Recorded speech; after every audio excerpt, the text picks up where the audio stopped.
Hi, hey, Shannon from Shannon Studio, and here to talk about tips and anything that'll help our lives in general to be more creative.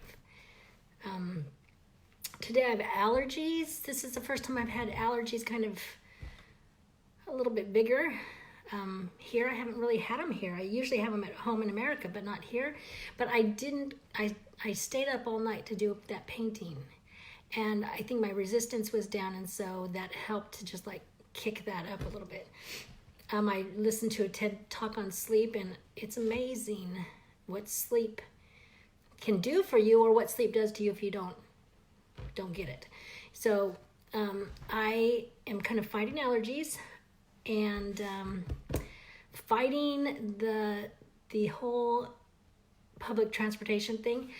I mean, I like it, but like I have said before, it's just a lot of wait time. So, for instance, he gets out of school at 5 after the hour, and we have 8 minutes to travel from the school to the train stop, which is fine. We usually make it because they usually let them out of school early, but they were late today, so we got there like 2 minutes late, and so we had to wait another half hour for the train.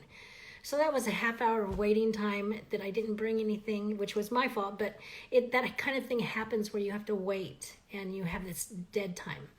But I had my phone, so I had some books, but it was just, kind of a problem. So then I'm in the train reading, and I missed our stop. I can't believe so. I'm looking at the next thing I know, I'm at the stop after my stop. So it's like, okay, Joseph, we got to get off the train. And I look real fast as we're getting off the train, how I can get back, to go back, what would be the best way, or to walk, or what it would be. And I see that we have, in 1 minute, the train on the other side of the track, the one that will go back to our house, is going to be there in 1 minute. So Joseph and I are like running to get to the next one. And we made it back, and it was fine. But that's the kind of thing you have to deal with when you're on public transportation. It's not doesn't exactly always work out. And usually I'm better at paying attention on the train, but I was just reading and I just got caught up. So anyways, that's just a little life in Sweden. But anyways, we're going to talk tonight about a couple concepts.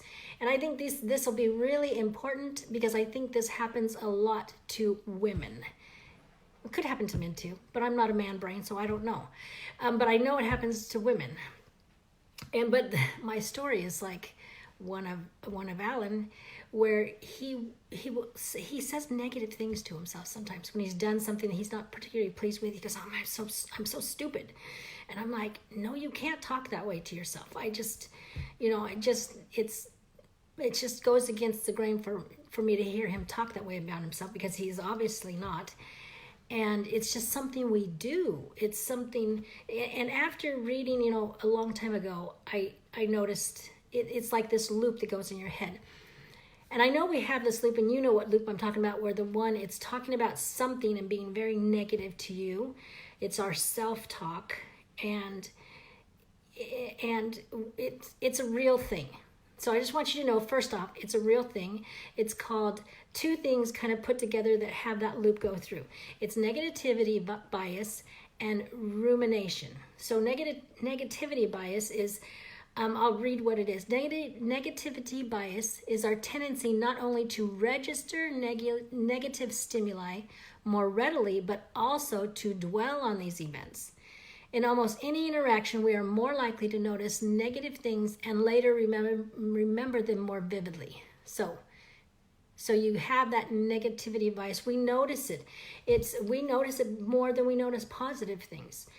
And it gets in our head, and we start to have it go over. Something we've done, something that...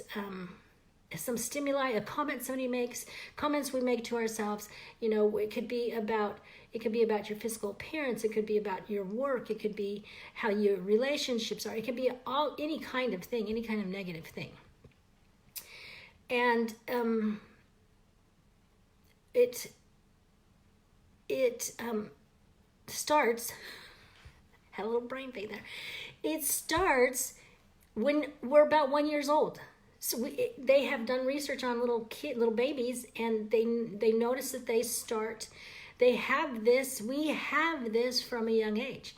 So it's almost like we can't help ourselves. And we just think it's normal because we have it all of our lives. And that's one part of it. And then the negativity, well, first off, the negativity bias affects our behaviors, how we think, how we respond, how we just feel. It affects us. So then you add that with rumination, and rumination is that going over something over and over and over and over. And these things can become habitual.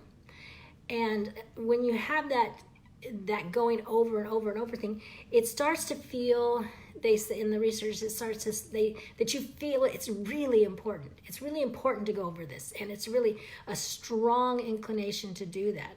So when you have this thing you've had since you were one, and it's this strong draw, and our brains are wired to be able to pick up that negativity, probably to protect us, and it all comes so naturally. It's no wonder that loop goes over and over and over. I've caught myself doing that a lot. And I didn't realize that it was all this research behind it. I just knew it wasn't good. And so after reading it and after reading that it can become habitual and how strong it is, I am glad that instinctually I responded, because my loops would start, and it was like, stop it. I would say, stop it out loud. I'm not talking it. I mean, yeah, it's kind of like almost third person sort of thing, but I would just say, stop it. And after doing a little bit of studying and stuff, that's what you have to do. You have to challenge those beliefs that go through your head. You have to challenge. All the thoughts that come into our brains don't necessarily all originate with us, but we are in charge of all of them.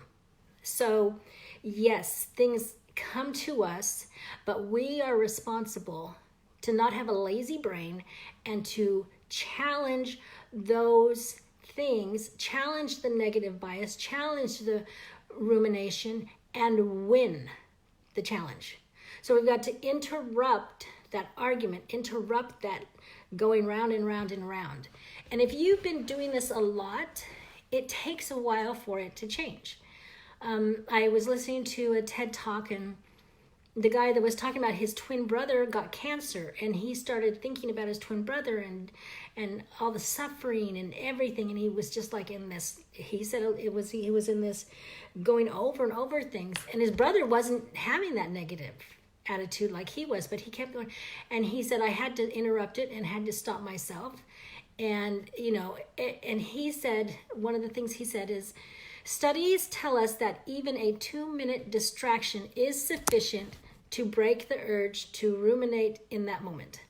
So you have to do something. So he said he started doing something, and it took him about a week, because every time the thought would come up, he'd stop and he'd concentrate on something else, and it would change. And in about a week, he was like moving past. And I think he is, if I'm not mistaken, a psychiatrist. So he's going, I do this, and I have to practice and do what he talks about. So one of the things several things we can do is we can figure out a plan when this is going to come up. When we start hearing it and it starts going around, we can have a plan in place how we want to stop it, how we want to interrupt it. Now, I physically say stop it, because then my voice is louder than the voice, that's talking about this, that, or something else. So I know I must make it sound like, there's all kinds of people inside, but there are not. It's just me. But I have to have that physical loudness to say stop it.